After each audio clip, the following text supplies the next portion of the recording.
உங்கள் அனைவருக்குமே இன்னைக்கு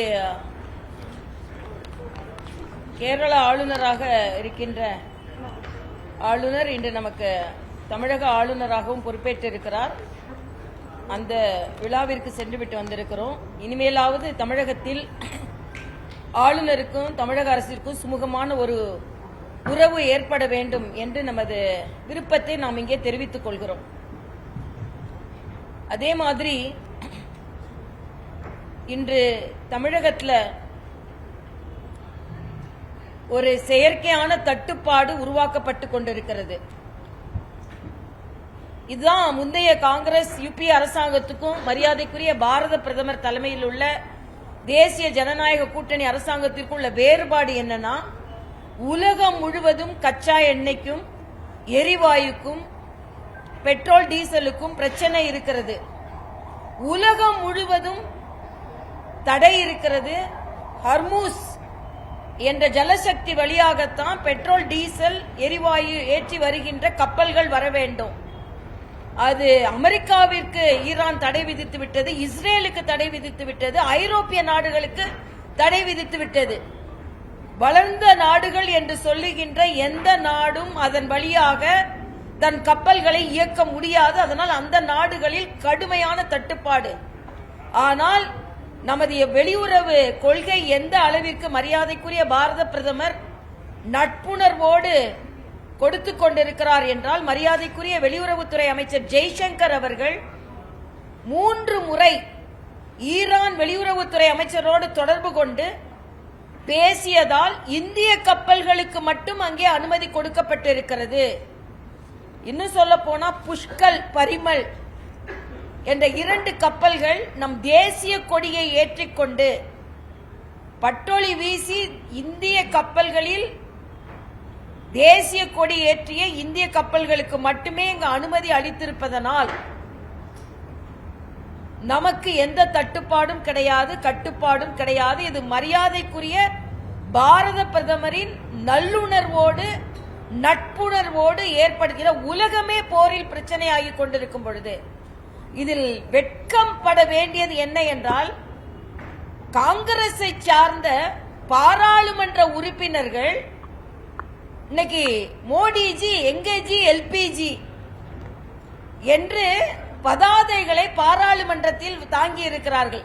ஒரு நாட்டை பற்றிய உண்மையான விவரங்களை கூட தெரியாமல், நாட்டு மக்களை பற்றிய உண்மையான விவரங்களை தெரியாமல், உலகத்தில் எவ்வளவு பிரச்சனைகள் இருக்கிறது என்பதை கூட சரியாக தெரிந்து கொள்ளாமல், தெரிந்தாலும் தெரிந்து கொள்ளாதே போல நடித்துக்கொண்டு மோடிஜி எங்கேஜி எல்பிஜி என்று கேட்டுக்கொண்டிருக்கிறீர்கள். உங்களுக்கு வேணா அது கேள்வியா இருக்கலாம். ஆனா மோடிஜி எல்பிஜி இங்கேஜின்னு காண்பித்துக் கொண்டிருக்கிறார். எல்லார் வீட்லையும் இன்னைக்கு பதிவு செஞ்சா 2.5 நாட்களுக்குள்ள எல்பிஜி கிடைக்கிறது. இது எல்லாமே உலகத்தில் உள்ள தடைகளையும் தாண்டி மரியாதைக்குரிய பாரத பிரதமர் கொடுத்துக் கொண்டிருக்கிறார். அதே போல கச்சா எண்ணெயின் விலை பல மடங்கு உயர்ந்த பின்பும் நம்ம நாட்டில் ஏற்றப்படவில்லை. அந்த நஷ்டத்தை மத்திய அரசே தாங்கிக் கொண்டு மக்களுக்கான அதே விலையில், நான் 2012ஆவது ஆண்டு உலகத்தில் இப்படி ஒரு பிரச்சனை வரும்பொழுது மன்மோகன் சிங் 8 ரூபாய் இந்தியா முழுவதும் ஏற்றினார். உடனே எல்லாரும் கேள்வி கேட்டாங்க. அவர் கேட்டாரு, பணம் என்ன மரத்திலே காய்க்குதுன்னு கேட்டாரு மன்மோகன் சிங். இப்படித்தான் நீங்க ஆட்சி நடத்தி கொண்டிருந்தீங்க. ஆனா இன்னைக்கு கேக்குறீங்க மோடிஜி எங்க எல்பிஜின்னு. நாங்க சொல்றோம் மோடிஜி இங்க எல்பிஜின்னு காமிச்சிட்டாரு. உங்களுக்கு தான் ஒன்னும் தெரியலங்க ஜி நாங்க சொல்ல வேண்டிய நிலையில காங்கிரஸ்காரர்கள் இருக்கிறார்கள். அதனால இன்னைக்கு கச்சா எண்ணெயா இருக்கட்டும், பெட்ரோல், அந்த மாதிரி பொதுமக்கள்கிட்ட ஒரு தாழ்மையான வேண்டுகோள், யாரும் அவசரப்பட்டு 5 லிட்டர் போடுறவங்க 50 லிட்டர் போடுறது, கேன்ல வாங்கி வைக்கிறது, இதெல்லாம் செய்யும் போது ஒரு செயற்கையான தட்டுப்பாடு ஏற்பட்டு விடும். இன்னைக்கு இங்கே நடக்கிறதே செயற்கையான தட்டுப்பாடு தான், உண்மையான தட்டுப்பாடே இல்ல. பீதி வதந்தி. தயவு செய்து அந்த பீதிகளையும் வதந்திகளையும் நம்பாமல், மத்திய அரசு ஏற்கனவே மரியாதைக்குரிய பாரத பிரதமர் நேற்று திருச்சியில பேசும்போது சொல்லிட்டார், செய்வதெல்லாம் வதந்தி. இது மாதிரி பிரச்சனை வந்த உடனே பெட்ரோலியத்துறை அமைச்சரை கூப்பிட்டு உடனே இந்த பிரச்சனையை எப்படி நிர்வகிக்க வேண்டும் என்று கூட்டம் போட்டு அதை சரி செய்து விட்டோம் என்று மோடி அவர்கள் சொல்லி இருக்கிறார்கள். இதை இந்திய மக்கள் உண்மையிலே சொல்ல வேண்டும் என்றால் இஸ்ரேல்ல நடக்காதது, ஐரோப்பிய நாடுகளில் நடக்காதது, அமெரிக்காவில் நடக்காதது, பாதுகாப்பானது இந்தியாவில் நடந்து கொண்டிருக்கிறது. இதுதான் மோடிஜி மேல மக்கள் வைத்திருக்கின்ற நம்பிக்கையின் அடையாளம். இது உலக நாடுகள் வைத்திருக்கின்ற நம்பிக்கையின் அடையாளம். அது மட்டும் இல்ல, இன்னைக்கு ஹர்மூஸ் மூலமா மட்டும் இல்ல 40 நாடுகளில் இருந்து நாம் கச்சா எண்ணெய் இறக்குமதி செய்கிறோம். எல்லாத்துக்கும் மேல ரஷ்யாவுக்கு கச்சா எண்ணெய் வாங்குவதற்கு நமக்கு யாரு அமெரிக்கா அனுமதி கொடுத்தது அப்படின்னு கிண்டல் பேசினாங்க. நமக்கு அனுமதி கொடுக்கல, ரஷ்யா கொடுப்பதற்கு அனுமதி கொடுக்கப்பட்டது. ஆனா இன்னைக்கு மற்ற நாடுகளுக்கு கிடைக்காமல் 45% கச்சா எண்ணெயை நாம் அதிகமாக கொள்முதல் செய்து இன்று வைத்திருக்கிறோம். இதுவும் மரியாதைக்குரிய பாரத பிரதமரின் நிர்வாக திறமையை காண்பிக்கிறது. இதே காங்கிரஸோ திமுகவோ இத மாதிரி ஒரு குழப்பமான சூழ்நிலையில் ஆட்சி செய்து கொண்டிருந்தீர்கள் என்றால் கையை விரிச்சிருப்பீங்க. ஆனா மோடி அவர்கள் அப்படி இல்லை என்பதை நாட்டு மக்கள் புரிந்து கொள்ள வேண்டும் என்பது சரி. நான் கச்சா எண்ணெயிலிருந்து எரிவாயிலிருந்து தமிழகம் எரிந்து கொண்டிருக்கின்ற ஒரு பிரச்சனைக்கு வருகிறேன். உண்மையிலேயே தமிழகத்தில் கச்சா எண்ணெய் பிரச்சனை இல்லை, எரிவாயு பிரச்சனை இல்லை, எரிசக்தியும் பிரச்சனை இல்லை. ஆனால் உள்ளம் எரிந்து கொண்டிருக்கிறது என்ன என்றால் பெண் குழந்தைகளுக்கு பாதுகாப்பு இல்லை. பொறுப்பு டிஜிபியை வைத்துக் கொண்டு பொறுப்பில்லாமல் காவல்துறை செயலாற்றிக் கொண்டிருக்கிறது. அந்த பொறுப்பை தமிழக அரசாங்கம் தட்டி கழிக்கிறது. வேதனையோடு சொல்கிறேங்க. நேற்றைய காலையில் ஒரு பத்திரிகை படித்ததிலிருந்து ஒரு குழந்தை 14 வயது குழந்தை 2-3 பேரால் பாலியல் பலாத்காரம் செய்து காட்டிற்குள் இழுத்து செல்லப்பட்டு, நீங்க உங்க வீட்டு குழந்தைய நினைக்கணும், 14 கிலோமீட்டர் அந்த குழந்தை காலையில நடந்து போய் காவல் நிலையத்தை அடைந்திருக்கிறது. ஒரு மருத்துவரா சொல்றேன், இந்த பாலியல் பலாத்காரத்தினால அந்த சின்ன உடம்பு எவ்வளவு காயப்பட்டிருக்கும். ஆனா அந்த குழந்தை தானே எழுந்து 16 கிலோமீட்டர் நடந்து போய் காவல் நிலையத்தில் எனக்கு இப்படி நடந்ததுன்னு சொல்ல வேண்டிய அவல நிலை இன்று தமிழ்நாட்டில் இருக்கிறது. என்ன கேட்டா முதலமைச்சரோ அமைச்சர்களோ இனிமேல் ஓட்டு வேணும் கேட்க தகுதி இல்லை என்பது எனக்கு கருத்து. பெண் குழந்தைக்கு, அதாவது தூத்துக்குடியில இயற்கை உபாதையை கடிக்க ஒரு குழந்தை சென்றிருக்கிறார். +2 பரீட்சைக்கு படித்துக் கொண்டிருக்கிறாள். காலையில பரீட்சை எழுதணும். 10வதுல முதல் மார்க் வாங்கி இருக்கின்ற மாணவி இயற்கை உபாதையை கழிக்க சென்ற மாணவி திரும்பி வரல. உடல் முழுவதும் காயத்தோடு பாலியல் பலாத்காரம் செய்து கொல்லப்பட்டிருக்கிறாள். எனக்கு என்ன கவலைனா, ஒரு பிரச்சனையை படித்து வேதனை அடைவதற்குள் இன்னொரு பிரச்சனையை நாம் பார்க்கிறோம். இன்னைக்கு அந்த மதுராந்தகத்தில் நடந்ததை பத்தி வேதனை அடைந்து கொண்டிருக்கின்ற நேரத்திலேயே ஒட்டப்பிடாரத்தில் தூத்துக்குடியில ஒரு குழந்தை, எல்லாம் 17-14 வயது குழந்தைகள், 2.5 வயது குழந்தையை திராவிட முன்னேற்ற கழகத்தை சார்ந்தவன் ஒருவன் கசக்கி போட்டு இருக்கிறான். ஆக பெண் குழந்தைகளுக்கு பாதுகாப்பே இல்ல. இன்னைக்கு எல்லாத்தோட அந்த குழந்தைகளுக்கு தூத்துக்குடி மாவட்டத்தில் நடந்ததுக்கு அங்க பெற்றோர்கள் அழுது கொண்டே போய் காவல் நிலையத்தில் போய் புகார் அளித்தால் காவல் அதிகாரி புகாரை வாங்க மறுத்திருக்கிறார். இது தமிழ்நாட்டில் எல்லா காவல் நிலையத்திலையும் நடக்குது. குற்றத்தின் வழக்குகளின் எண்ணிக்கையை குறைப்பதற்காக வழக்குகளை பதிவு செய்ய மறுக்கிறார்கள். தமிழ்நாட்டில் குற்றங்கள் குறைந்திருக்கிறது என்று மாய தோற்றத்தை ஏற்படுத்த வேண்டும் என்பதற்காக குற்றங்களை பதியவே காவல்துறை மறுக்கிறது என்பது நேரடியான குற்றச்சாட்டு. இதுல பொறுப்பு டிஜிபி ஏதோ இப்ப 5 மணிக்கு மக்களிடம் சட்டம் ஒழுங்கலாம் நல்லாதான் இருக்குன்னு பொறுப்பற்ற முறையில் பேச இருப்பதாக நான் கேள்விப்பட்டேன். ஆனா கேட்கிற ஒரு பொறுப்பு டிஜிபியை வைத்துக்கொண்டு ஒரு முழு நேர டிஜிபி கூட போட முடியாமல் ஒரு அரசாங்கம் எதுக்கு நடைபெறுகிறது என்று நான் கேட்கிறேன். எல்லா குற்றத்திற்கும் அதுதான் காரணம். நேற்று நீங்க மதுராந்தகத்தில் நடந்தவங்க அவங்க ட்ரக் இன்ஃபுளுன்ஸ்ல இருந்திருக்காங்க. இது சுப்பிரமணியம் போன்றவர்கிட்ட கேட்டோம்னா ட்ரக் இன்ஃபுளுன்ஸே இல்லன்னு அடுத்த நாள் சொல்லுவாங்க. என்னமோ இவங்க போய் டெஸ்ட் பண்ண மாதிரி. மிக வேதனையாக இருக்கிறது. இதுவரைக்கும் தமிழ்நாட்டில் இப்படிப்பட்ட பெண் குழந்தைகளுக்கு கொடுமை நடைபெறவில்லை. எல்லாமே பால் மனம் மாறாத குழந்தைகள். எனக்கு உண்மையிலே ரொம்ப மனது வேதனையாக இருக்கிறது. ஒரு ட்வீட் போட்டா இந்த ட்வீட் போட மாதிரி அடுத்த நாள் அந்த நிலை வரக்கூடாதுன்றதுக்குள்ள அடுத்த நாள் என்னங்க நீங்க ஆட்சி நடத்துறீங்க? இதுல வேற விளம்பரம் வேற. தமிழ்நாடு தலை நிமிர்கிறதா, தமிழ்நாடு தலை குனிந்து கொண்டிருக்கிறது, பாதுகாப்பற்றதாக இருக்கிறது. நீங்கெல்லாம் என்ன மாநாடு போட்டு திமுகவிற்கு இந்திய கூட்டணிக்கு ஓட்டு வாங்குறதுக்கு கேட்பதற்கு தகுதி இல்லாதவர்களாக மாறிவிடுகிறீர்கள். ஒரு மாநிலத்தில் பெண் குழந்தைகள் பாதுகாப்பாக ஒரு இரவு நேரம் போய் படிக்க முடியல, தனது இயற்கை உபாதையை கழிக்க முடியல, போனா எடுத்துட்டு போயிடுறானுங்க. என்னங்க நடக்குதுங்க இதுல? அதோட இதுல அங்க உள்ள முதலமைச்சர் இதுக்கு என்ன பதில் சொல்றாங்க? எல்லாத்துக்கும் மேல பள்ளி குழந்தைகள் பாதுகாப்புல 44 குழந்தைகள் கோயம்புத்தூர்ல மதிய உணவு சாப்பிட்ட குழந்தைகள் பரிதவித்துக் கொண்டிருக்கிறார்கள். சுருண்டு சுருண்டு சுருண்டு. எனக்கு தெரியுங்க, ஃபுட் பாய்சன் அந்த குழந்தைங்க வயிற்று வலி எப்படி வரும்னு எனக்கு தெரியும்.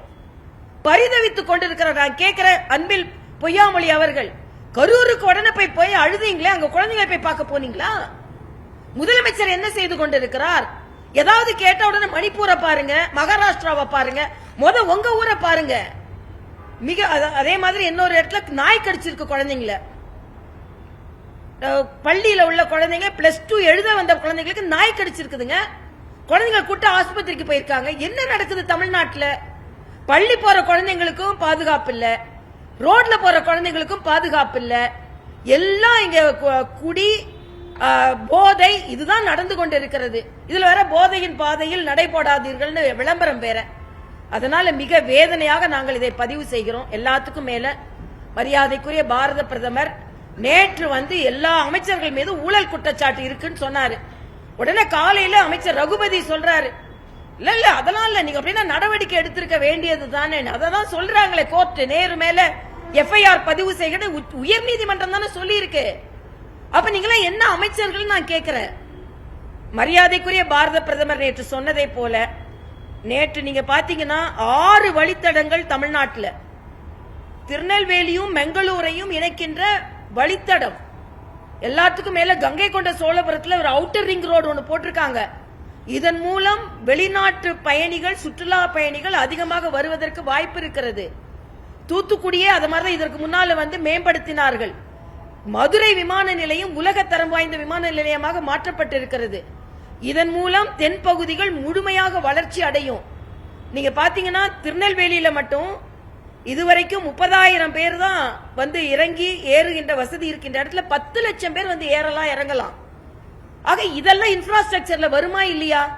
முதலமைச்சர் மத்திய அரசின் துணை இல்லாமல் தமிழகம் முதன்மைக்கு வந்திருக்குன்னு எப்படி வரும்? 14 லட்சம் கோடிக்கு மத்திய அரசு இன்ஃப்ராஸ்ட்ரக்சரை உருவாக்கி கொடுத்திருக்கிறது.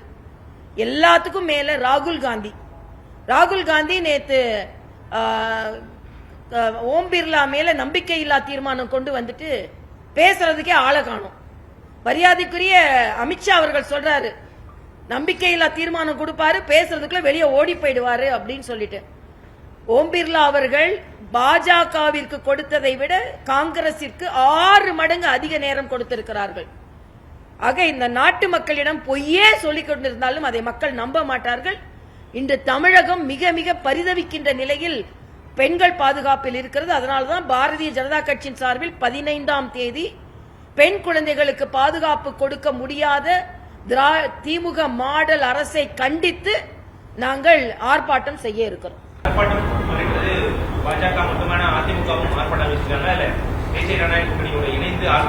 பாரதிய ஜனதா கட்சி அறிவிச்சிருக்கிறோம், அதுல நாங்க அவர்களை அழைத்துக் கொள்வோம்.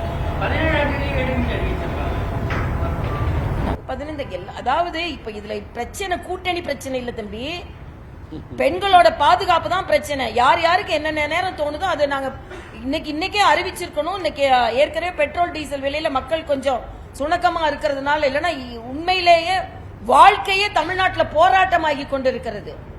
அதனால எப்ப பார்த்தாலும் நீங்க பத்திரிகை சகோதரர்களும் இந்த கூட்டணி கூட்டணி கூட்டணின்னு அதை பத்தியே பின்னால போகாம கொஞ்சம் மக்களோட பாதுகாப்பு, கொஞ்சம் இத மாதிரி மக்களுக்கான பொய் வதந்திகள் இதையெல்லாம் தடுக்கிறதுக்கு கொஞ்சம் நீங்க உதவி செய்ய வேண்டும் என்று தாழ்மையோடு கேட்டுக்கொள்கிறேன். கூட்டணி கிடக்கட்டும். ஆனா இது திமுக மாதிரி இருக்கு. இன்னைக்கு திமுகவுக்கு வேற எதை பத்தி கவலை இல்ல. யாரானும் நிழலுக்கு அறிவாலயம் பக்கத்துல ஒதுங்குனா உடனே கூட்டு போய் அவங்க தீர்மானம் கூட்டணி கையெழுத்து போடுறதுல தான் இருக்காங்க.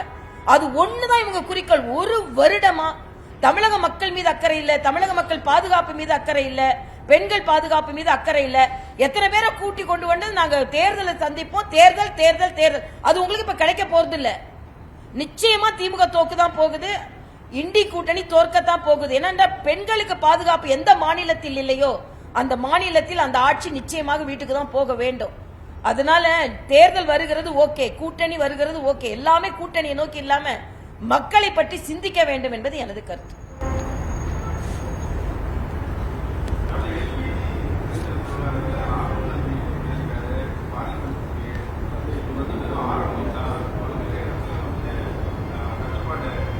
ராகுல் காந்தி தட்டுப்பாடு வேணும்னு நினைக்கிறாரா?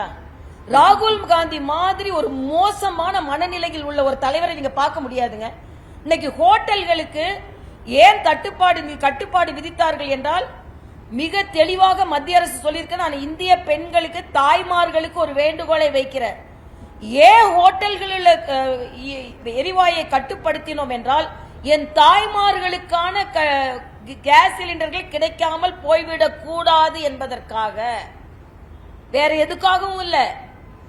ஏன் ஹோட்டல்களில் உள்ள எரிவாயை கட்டுப்படுத்தினோம் என்றால் வீட்டில் உள்ள எரிவாயுக்கு கட்டுப்பாடு வந்துவிடக் கூடாது என்பதற்காக. ஏன்னா உலகம் முழுவதும் எரிந்து கொண்டிருக்கிறது. உலகம் எரிந்து கொண்டிருக்கும் போது நம் சமையல் அறையில் அடுப்பங்கரை எரியாமல் இருக்க வேண்டும் என்பதற்காக நம் பாரத பிரதமர் ஏற்பட்ட முயற்சி இது. ராகுல் காந்தி இப்ப என்ன கனவு காண்றாருன்னா, இது கிடைக்கக்கூடாது, அது கிடைக்கக்கூடாது, உடனே மோடி மேல ஒரு அவநம்பிக்கை வரணும், அதை எதிர்பார்த்து இருக்கிறார். இல்லனா ஒரு உலகமே பாராட்டி கொண்டிருக்கின்ற ஒரு ஏஐ மாநாட்டில் போய் அரை நிர்வாணமா போய் காங்கிரஸை சார்ந்தவர்கள் போராட்டம் நடத்துவாங்களா? அதனால ராகுல் காந்தி இதை எதிர்பார்த்து இருக்கிறார். ராகுல் காந்திக்கு இந்த நாட்டு மக்களுக்கு எல்லாம் கிடைக்கணும்னா எண்ணம் இல்ல, நாட்டு மக்கள் பாதுகாப்பாக இருக்க வேண்டும் என்ற எண்ணம் இல்ல. நாட்டு மக்களுக்கு சங்கடம் வரணும், அந்த சங்கடத்தை தூக்கி மோடி மேல போடணும், அப்புறம் ஓட்டு பிச்சை வாங்கணும்ன்றதுக்காக தான். நீங்க இதெல்லாம் செஞ்சீங்கன்னா நிச்சயமா மக்கள் அதை ஒத்துக்கொள்ள மாட்டார்கள். மோடி அவர்கள் கரோனா நேரத்தில் எப்படி வேலை செஞ்சார் எனக்கு தெரியுங்க. நான் அட்மினிஸ்ட்ரேஷன்ல இருந்தேன். இரவு பகல் தூங்காமல் இந்த நாட்டு மக்களை பாதுகாப்பதில் அவர் பணியாற்றினார். அதே மாதிரிதான் இன்னைக்கு பணியாற்றி கொண்டிருக்கிறார். காங்கிரஸ் மாதிரி இல்ல எமர்ஜென்சி கொண்டு வந்து எல்லார் கழுத்தையும் நெரிக்கிறதுக்கு. அதனால இன்றைய காலகட்டத்தில் சமையல் எரிவாயு பதிவு செய்யப்பட்டால் 2.5 நாட்களுக்குள் கிடைக்கும். பெட்ரோல் டீசலுக்கு எந்த தட்டுப்பாடும் இல்ல. தயவு செய்து போய் 5 லிட்டர் போடுறவங்க 50 லிட்டர் போட்டு செயற்கை தட்டுப்பாட்டை ஏற்படுத்த வேண்டாம். அரசாங்கம் மீது நம்பிக்கை வைக்க வேண்டும் என்று நான் கேட்டுக்கொள்கிறேன்.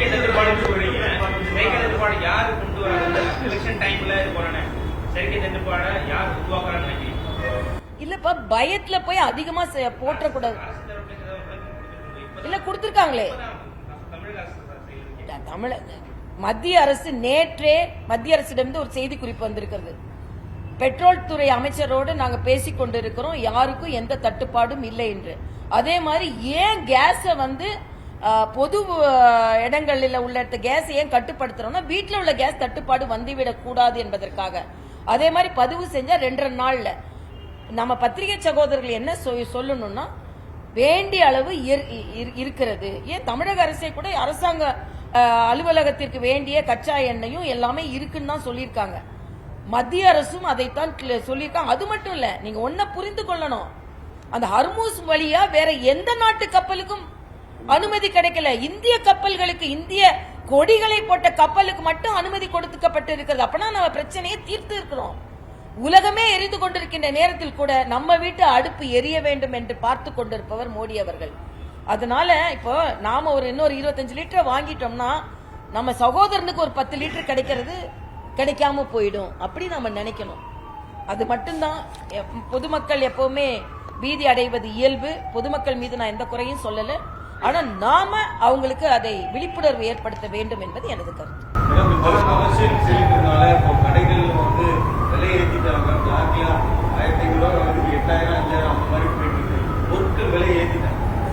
இல்ல, அது பொருட்கள் விலை ஏற்ற, அது அவங்கவுங்க வியாபாரத்துக்கு செய்வது.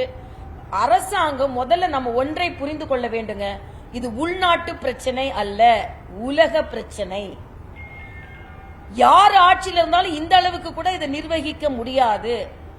நாட்டு மக்கள் மீது அக்கறை உள்ள ஒரு பிரதமராக இருப்பதனால் நான் தான் சொல்றேனே, 3 முறை ஜெய்சங்கரும் ஈரானின் வெளியுறவுத்துறை அமைச்சரும் பேசி இந்த முடிவை எடுத்திருக்கிறார்கள். வேற எந்த நாட்டு கப்பலுக்கும் கிடைக்காத அனுமதி நமக்கு. அப்போ அரசாங்கம் செய்யறதெல்லாம் செய்து வியாபாரத்திற்கு சில செய்வதை நாம் கட்டுப்படுத்த வேண்டும். அரசாங்கம் மக்கள், அதான் சொல்றேன், உலகம் முழுவதும் பெட்ரோல் டீசல் விலை ஏறிடுச்சு. உலகம் முழுவதும் இந்தியாவில ஏற்றப்படல. ஏன்னா அந்த பலத்தை வலுவை மக்கள் மீது செலுத்தக்கூடாது. அதனாலதான் ஒரு எக்ஸாம்பிள் சொன்னேன். 2012 இத மாதிரி ஒரு பிரச்சனை வரும்பொழுது மன்மோகன் சிங் ஓபனாவே சொன்னார், 8 ரூபாய் இந்தியா முழுவதும் ஏற்றப்பட்டிருக்கிறதுன்னு. அதுக்கு பதில் கேட்கும் போதுதான் கேட்டாரு, என்ன 8 ரூபாய் ஏத்திட்டீங்களா, என்ன பணம் மரத்திலியா காய்க்குது, எங்களுக்கு மட்டும் எங்க இருந்து பணம் வருதுன்னு கேட்டார். அப்படிப்பட்ட ஆட்சி தான் நீங்க நடத்தி கொண்டிருந்தீர்கள் என்பதை நான் இங்கே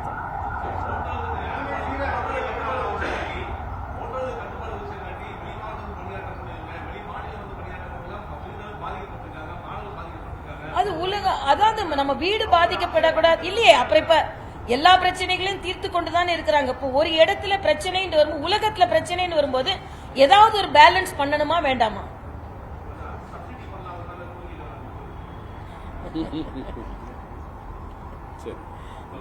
ஒரே ஒரு கேள்வி கேட்கிறேன். ஸ்டாலின் அவர்கள் 100 ரூபாய் எங்கப்பா கேட்கற வாய்ப்பு வச்சு எல்லாருக்கும் 100 ரூபாய் கொடுக்கறேன்னாருல கேஸுக்கு மானியம் எங்க கொடுத்தாரு? அப்ப நீங்க கொடுக்க சொன்ன 100 ரூபாய் நீங்க கொடுக்க மாட்டீங்க. உலகமே எரிஞ்சிட்டு இருக்கும்போது கேஸை கொண்டு நம்மகிட்ட கொண்டு கொடுக்கற போது நீங்க வியாகியானம் பேசுவீங்களா? 100 ரூபாய் எங்கன்னு கேளுங்க. நான் இப்ப கேட்கிறேன், ஸ்டாலின் அவர்களே, கேஸுக்கு கொடுக்க வேண்டிய மானியம் 100 ரூபாய் எங்க அந்த 100 ரூபாய்? பதில் சொல்ல முடியாது. ஏன்னா 200 ரூபாய் கொடுத்து எழுத வைப்பாங்க. நான் எங்க 100 ரூபான்னு கேட்டா 200 ரூபாய் யூபிஸ், 100 ரூபாய் எங்க இவர்கள் கேட்டார்கள், இவர்கள் சுட்டத்தல பரட்டத்தல கேட்கறதுக்கு உனக்கு உரிமை இருக்கான்லாம் எழுதுவாங்க. அதை பத்தி கவலை இல்ல. ஆனா ஆமா,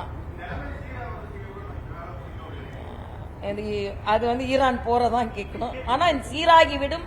நம்ம நாட்டுக்கு பிரச்சனை இருந்தா நான் நேற்று சொன்னேன், இந்த கப்பல்கள் நம்ம ஹர்மூஸை நம்ம கப்பல்கள் தாண்டி வந்து விட்டது. அதனால சீராகி கொண்டிருக்கிறது என்று சொல்லிட்டாங்க. அதனால நம்ம நாட்டுல பிரச்சனை இல்ல. குறிப்பா இந்திய நாட்டுக்கு தான் பிரச்சனை இல்லை. ஏற்கனவே ஐரோப்பிய கப்பல்களை, இஸ்ரேல் கப்பல்களை, அமெரிக்க கப்பல்களை அவர்களை விடல. நம்ம கப்பல்களை மட்டும்தான் விட்டுருக்காங்க. இன்னொன்று, இந்திய மாலுமி ஓட்டிய கப்பல் ஒன்று எண்ணெயோட இப்ப கொஞ்ச நேரத்துக்கு முன்னால மும்பை துறைமுகத்துக்கு வந்துருச்சு. அதனால அப்பவும் பிரச்சனை நமக்கு தீர்ந்துருச்சு. இது உலகத்திலேயே வேறு எந்த நாடும் செய்ய முடியாத ஒரு தீர்வை நாம் கண்டு கொண்டிருக்கிறோம். முதல்ல அதை கொஞ்சம் பாராட்டி பழகுங்க. உலகமே எரிஞ்சிட்டு இருக்கும்போது நம்ம நாட்டு மக்களை பாதுகாத்து கொண்டிருக்கிறார் அப்படின்னு ஒரு ஆன்மா என்பதை எல்லாரும் கொஞ்சம் புரிந்து கொண்டு பாராட்டுங்க. ஸ்டாலின் பாராட்ட மாட்டாரு. நான் கேட்கிறேன், கேட்டுட்டு நீங்க முத அந்த 100 ரூபாய் மானியத்தை கொடுத்துட்டு அப்புறம் கேஸை பத்தி பேசுங்கன்னு சொல்றேன். பெட்ரோல் டீசல் விலை குறைக்கிறேன் நாங்களா, எங்க குறைச்சாங்க? பெட்ரோல் டீசல் விலையையும் கேஸையும் பற்றி பேசுவதற்கு ஸ்டாலினுக்கு எந்த உரிமையும் கிடையாது. எந்த கருத்து?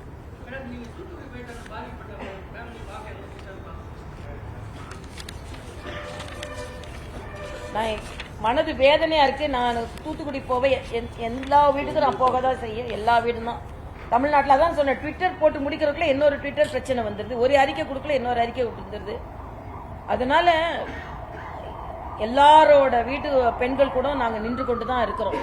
அரசாங்கம் தான் அவங்களை கைவிட்டு கொண்டு இருக்கிறது. உண்மையிலே அந்த படத்தெல்லாம் பார்த்தீங்கன்னால நிஜமா எனக்கு அந்த ஒரு குழந்தையோட அந்த காலையில +2க்கு படிச்சிட்டு இருக்குதுங்க. அந்த குழந்தை 10வதுல முதல் மார்க் வாங்கியிருக்குது. படிச்சிட்டு இருக்கிற குழந்தை இயற்கை பாதை போக முடியல, அவனை பிடிச்சி இழுத்துட்டு போறானுங்கன்னா என்னங்க நடக்குது தமிழ்நாட்டில்? என்னொன்னு சொல்றாங்க, சில திருச்சியில் அவங்க மாநாடு நடக்கும்போது பல காவல் நிலையங்கள்ல காவல்துறை அதிகாரிகள் இல்ல, ஏன்னா எல்லாரும் திருச்சிக்கு போயிட்டாங்க அப்படின்னு. அதனால மிக மிக மோசமான நிலை தமிழகத்தில் நடந்து கொண்டிருக்கு. திருச்சியில வேற முதலமைச்சர் சொன்னார், திருச்சி பல திருப்பங்களை கொடுக்கும். ஆமா, திருச்சி பல திருப்பங்களை கொடுக்கும். நீங்க எங்களோட பிரதமரும் திருச்சியில வந்தான் பேசியிருக்கிறாரு. நிச்சயமாக மாற்றத்தை கொடுக்கும், ஆட்சி மாற்றம் ஏற்படும்.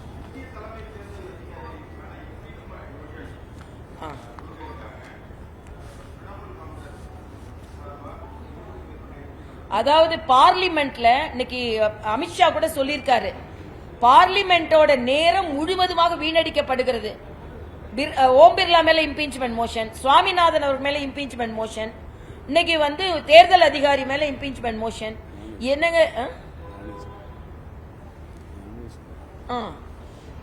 அவர் மேல எல்லார் மேலும் இப்படி கொடுத்து கொண்டிருந்தால் இன்னைக்கு எல்லாமே டிஸ்ப்ரூவ் ஆயிட்டு இருக்கு.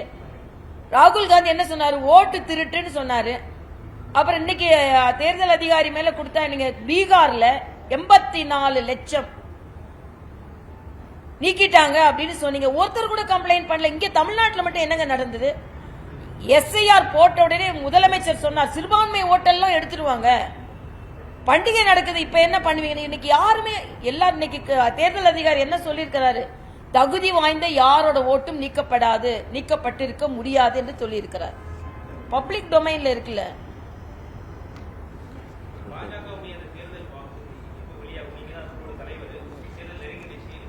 இதுல ஒரு மகிழ்ச்சியான ஒரு விஷயம் என்னன்னா, பொதுமக்களின் பங்களிப்பு என்னை மகிழ்ச்சி அடைய செய்கிறது.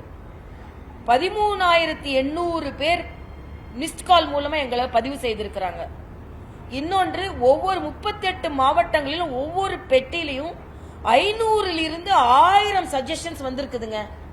மிக மகிழ்ச்சியாக இருக்கிறது. ஏன்னா பொதுமக்கள் அந்த அளவிற்கு வந்து எழுதி போடுவாங்க நாங்க கூட நினைக்கவே இல்லை. அதனால அது எல்லாமே நாங்க வந்து பிரித்து அவங்க போட்டாங்க, அது கவனிக்கல இல்லைங்க. உண்மையிலே இந்த எங்க தேர்தல் குழுவை நான் பாராட்டுறேன். உட்கார்ந்து பிரிச்சு பார்த்து அதை எழுதி கொண்டிருக்கிறார்கள். அதனால நிச்சயமா ஒரு வாரத்துக்குள்ள எங்களோட தேர்தல் அறிக்கை தயாராகி.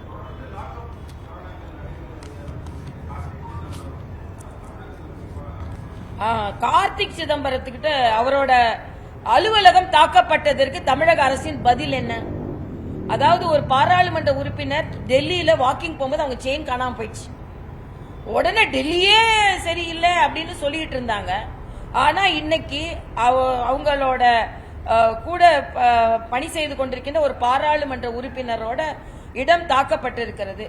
கார்த்திக் சிதம்பரம் அப்போ ஒரு பாராளுமன்ற உறுப்பினரின் அலுவலகத்திற்கே பாதுகாப்பு இல்லாத சட்டம் ஒழுங்கு நிலை. அலுவலகத்துக்கும் பாதுகாப்பு இல்ல, பெண் குழந்தைகளுக்கும் பாதுகாப்பு இல்ல. அப்புறம் என்ன நீங்க சொல்றீங்க? இதே ஒருவேளை ஒரு எம்பியோட அலுவலகம் வட இந்தியால தாக்கப்பட்டிருந்தா உடனே இவங்க எல்லாம் நோ கான்பிடன்ஸ் மோஷன் கொண்டு வருவாங்களா இல்லையா? பெண்களுக்கு பார்லிமெண்ட் உறுப்பினர்களுக்கு பாதுகாப்பு இல்லைன்னு கொண்டு வாங்க. 40 பேரும் போய் பார்லிமெண்ட் உறுப்பினர்களுக்கு பாதுகாப்பு இல்லைன்னு நம்பிக்கையில்லா தீர்மானம் கொடுங்க பார்லிமெண்ட்ல போய். இப்ப தமிழ்நாட்டில் எது நடந்தாலும் ஒன்னும் பிரச்சனை இல்லை உங்களுக்கு. கார்த்திக் சிதம்பரமே அந்த தனது அவநம்பிக்கையை தமிழ்நாட்டில் என்னோட அலுவலகத்துக்கே பாதுகாப்பு இல்லை என்பதை தெரிவிக்க வேண்டும் என்பது எனது கருத்து. லாக்அப் மரணங்கள் நம்ம ஒத்துக்கலங்க. சாத்தான் குளத்தில் நடந்த ஒரு லாக்அப் மரணத்துக்கு இவங்க எல்லாரும் போய் எவ்வளவு பிரச்சனை பண்ணாங்க. ஆனா இன்னைக்கு அந்த அஜித் குமாரோட லாக்அப் மரணம் பிரச்சனை தீர்றதுக்குள்ள அந்த இப்போ ஒரு தம்பிய லாக்அப்ல தவறு செஞ்சிருக்காரு. அவங்க அப்பா சொல்றாரு, தவறு செஞ்சிருந்தா அரசாங்கம் என் பையனை தூக்குல கூட போடட்டுங்க, ஆனா காவல்துறை காலை ஒடிச்சு உயிரை வாங்குவது எந்த விதத்தில் நியாயம் என்று கேட்டிருக்கிறார். ஆக தமிழ்நாட்டில் லாக்அப் மரணங்கள், ஒரு லாக்அப் மரணத்திற்கு ஆட்சி மாற்றம் வேண்டும் என்று சொன்ன திமுக இன்னைக்கு லாக்அப் மரணங்கள் 22 லாக்அப் மரணங்கள் நடந்திருக்குதுங்க. 22 லாக்அப் மரணங்கள். என்ன சொல்றாங்க திமுக இதுக்கு?